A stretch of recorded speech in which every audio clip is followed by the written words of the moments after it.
Meher Baba's life began quietly and it ended in silence. He was born Merwan Shehryar Irani in 1894 in the Indian town of Pune. His parents were Zoroastrian. His mother's family had come to India from Iran to escape religious persecution. His father, however, was a seeker of the truth and had come from Iran to India in search of God. Merwan attended British schools in Pune. He was an outstanding student and an excellent athlete. At the age of 19, while he was attending Deccan College, he met Hazrat Babajan, an aged Muslim woman from Afghanistan who lived in the open under a roadside neem tree. Babajan was regarded as a great spiritual figure by many of the residents of Pune. In fact, as Meher Baba later explained, Babajan was a God-realized soul and one of the 5 perfect masters of the age. It was Babajan who, with a kiss to his forehead, awakened Merwan to his spiritual destiny. Meher Baba's description of this event naturally leads into the world of mysticism, as he reveals for the first time what happens when the avatar is brought down to live in human form. He tells us that at all times there are 5 souls who are totally one with God.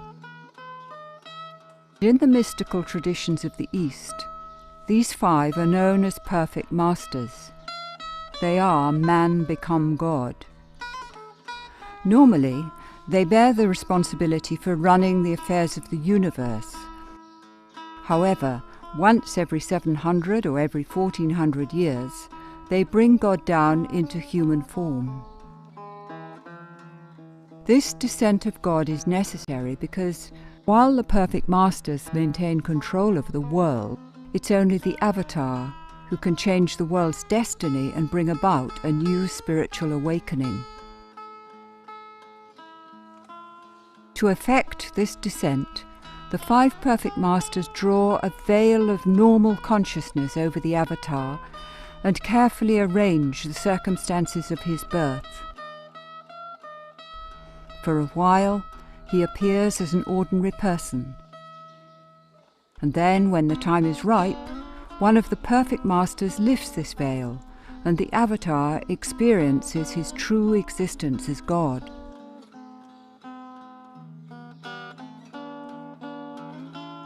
What happens next is the most critical period in the entire awakening. Working in concert, the 5 perfect masters train the avatar to balance his state of unlimited God realization with the limited consciousness of the normal or material world. This is difficult, as the material world is only a dim shadow of God's infinite existence and has no substance of its own. Essentially, the 5 perfect masters have to train the avatar to maintain his state of total enlightenment while existing in a dark world of shadows, without dissolving the shadows into light. It is very difficult for the avatar to achieve this delicate balance, but it is essential, for it affords him the ability to effect changes in the structure and the destiny of the world. This he achieves through all that he does, as his every act is grounded in the limitless existence of God.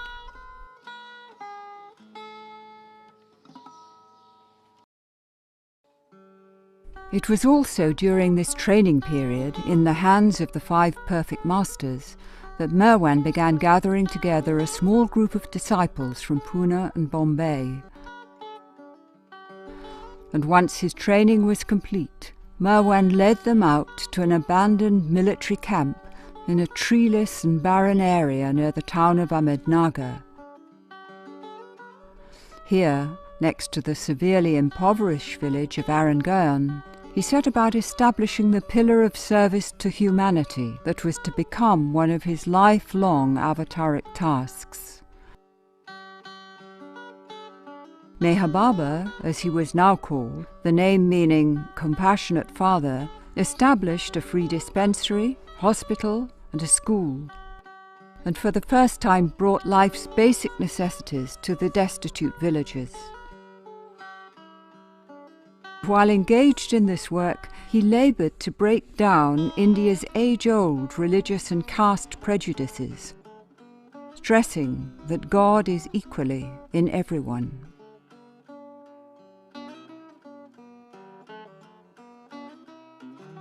It was against this desolate but peacefully remote, arid landscape that Meher Baba began describing to his small group of followers the goal of life, the purpose of creation, and the avatar's role. He explained that it is the destiny of everyone to become one with God,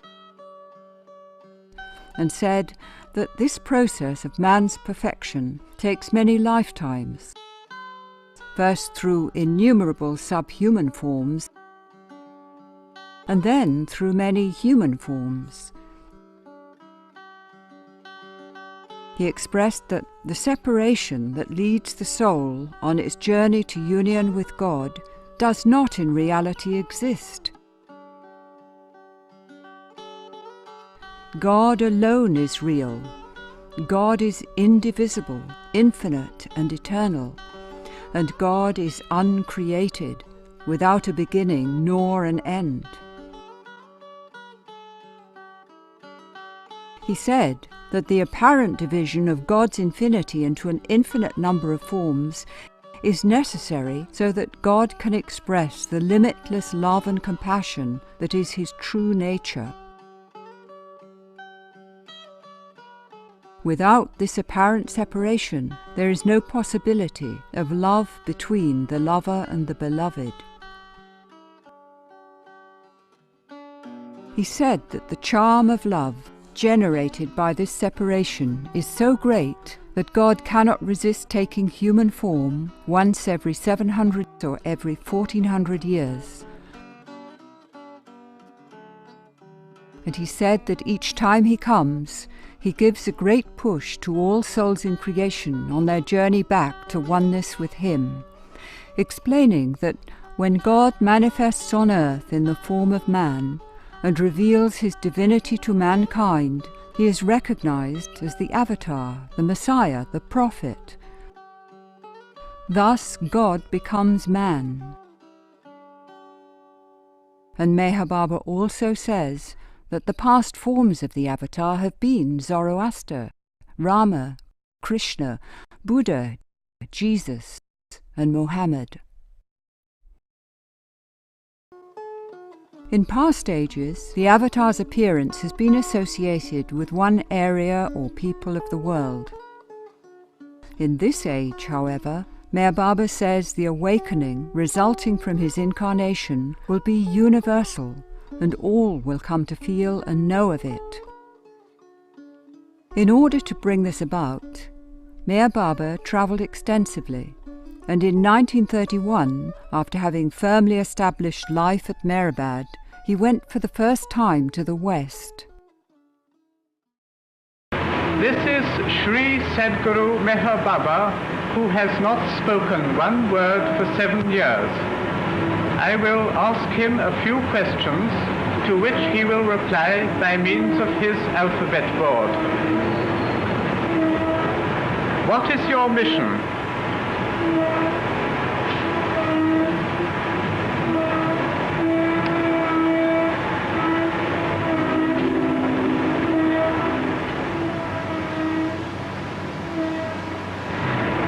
To help people to realize the truth in every phase of life, and to make brotherhood a practical fact. Why have you especially come to America?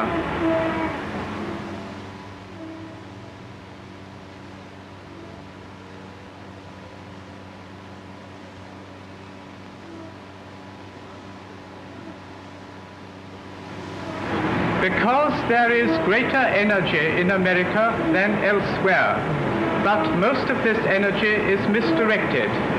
I intend to direct it into suitable, creative, and spiritual channels.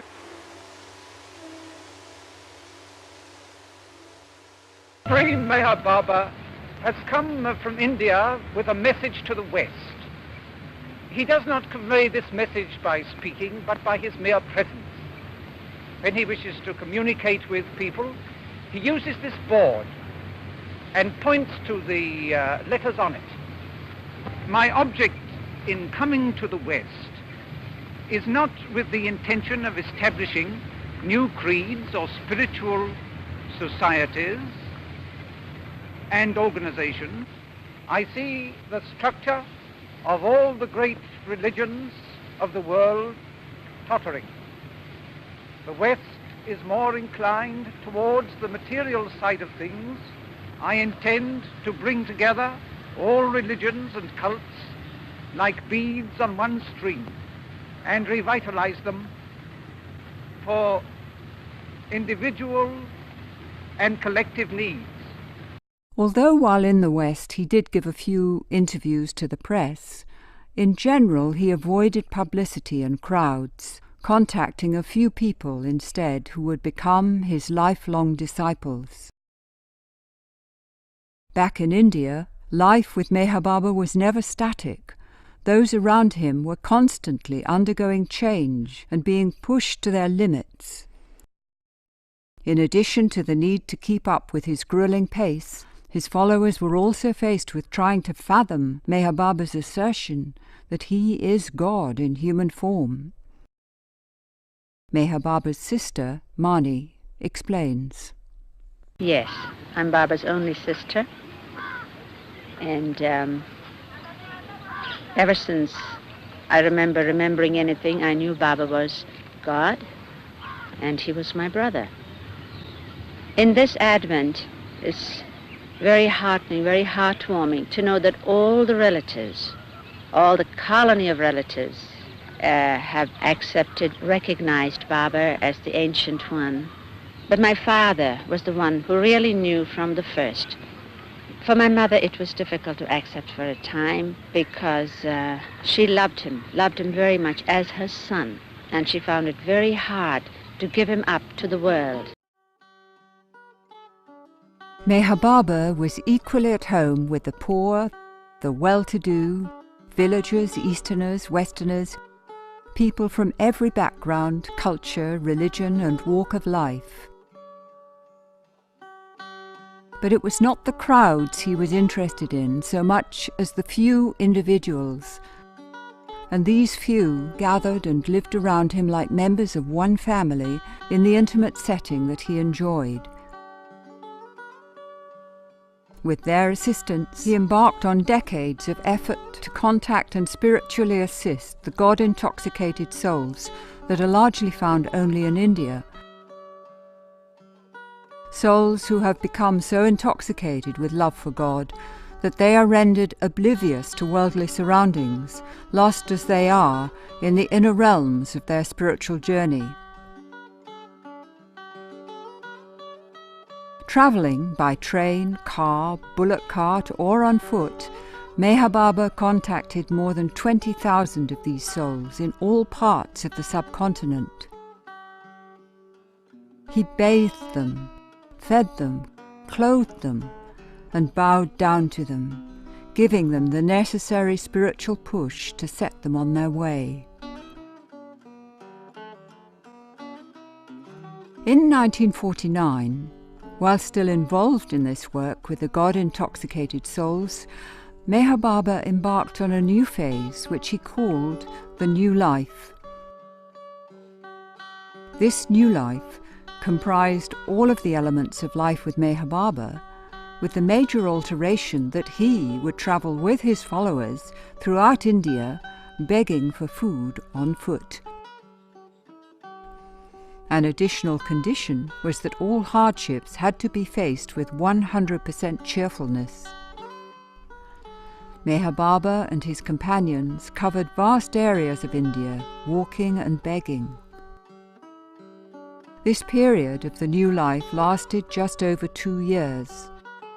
About it, Meher Baba said, "This new life is endless, and even after my physical death, it will be kept alive by those who live the life of complete renunciation of falsehood, lies, hatred, anger, greed, and lust, and who, to accomplish this, do no lustful actions, do no harm to anyone, do no backbiting, do not seek material possessions or power, who accept no homage, neither covet honor, nor shun disgrace, and fear no one and nothing, and by those who rely wholly and solely on God, and who love God purely for the sake of loving."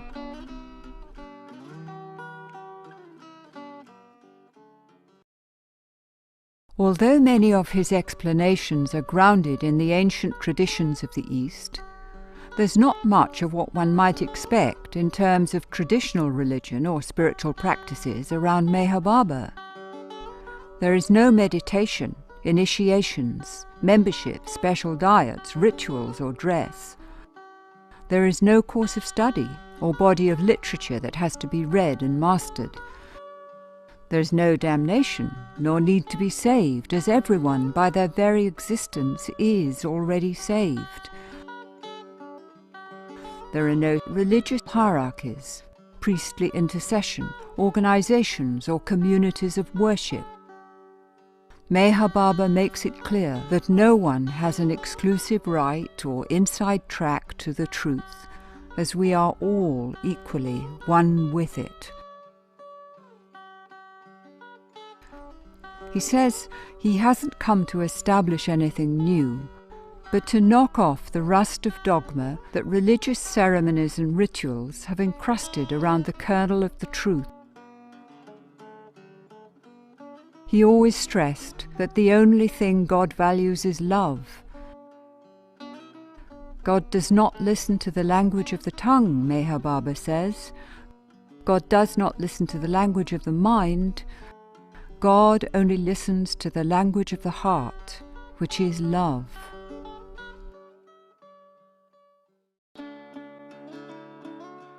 In totality, the Avatar's work is to uplift mankind's awareness to a new understanding of the nature of life and the goal of existence, including an awareness that all of mankind, without exception, should be treated with care and respect, as in reality we are all one.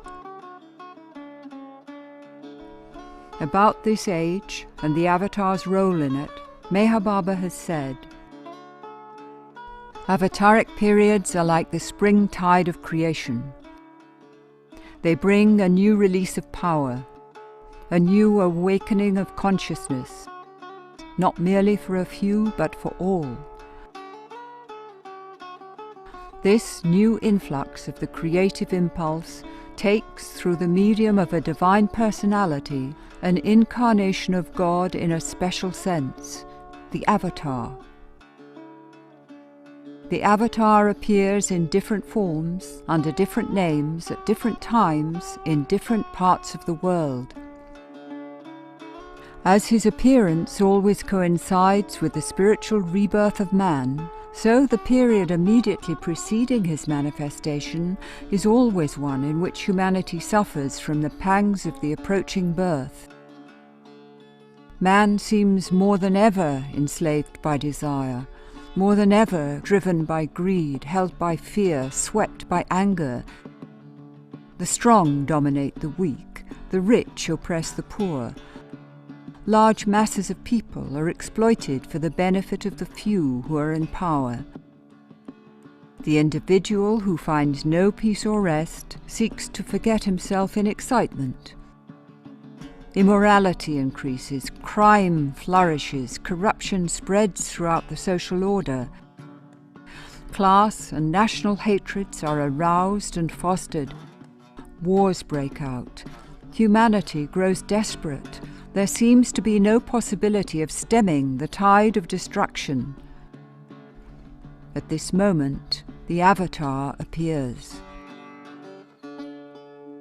Being the total manifestation of God in human form, he is like a gauge against which man can measure what he is and what he may become. He trues the standard of human values by interpreting them in terms of a divinely human life.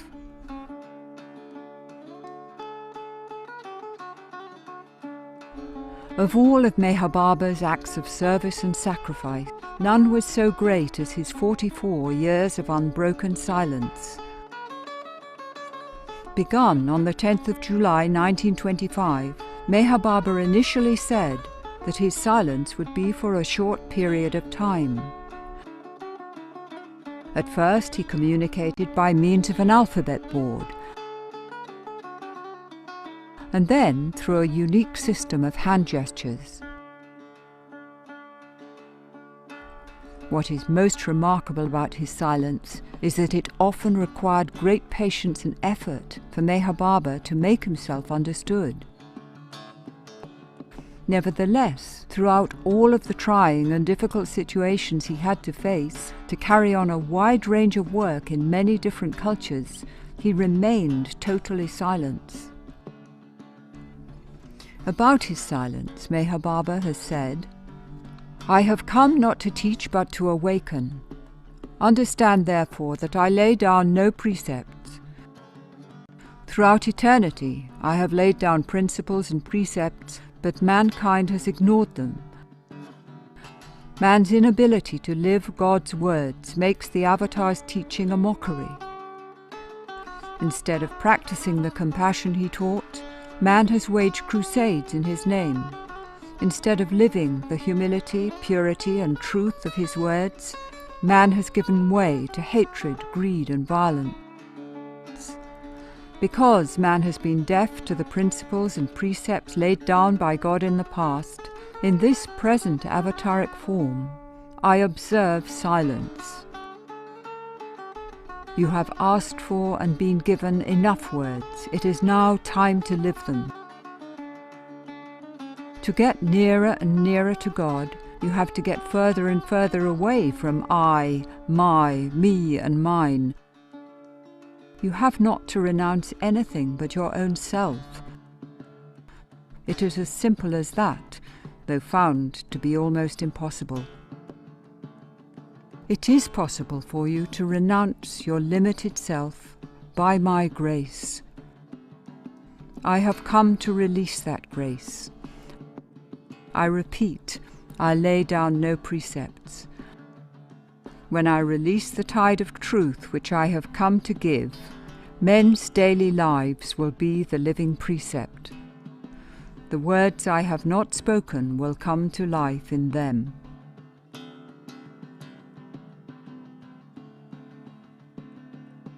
In his later years, Meher Baba intensified the scope of his inner work.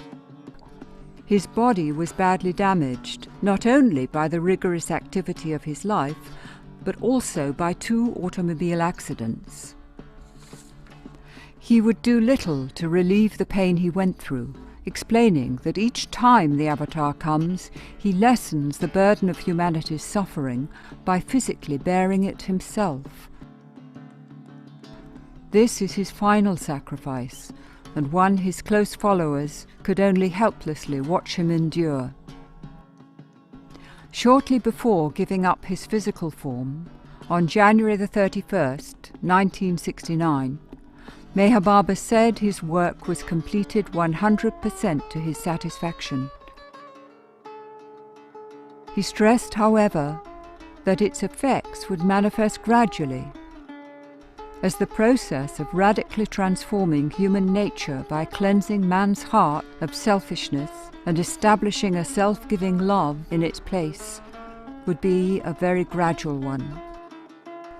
His repeated assurance, however, is that humanity is on the verge of a golden age of universal brotherhood, enlightened spiritual understanding, and unsurpassed progress in all areas of human endeavor. Meher Baba says, I bring the greatest treasure which it is possible for man to receive. a treasure which includes all other treasures, which will endure forever, which increases when shared with others. Be ready to receive it.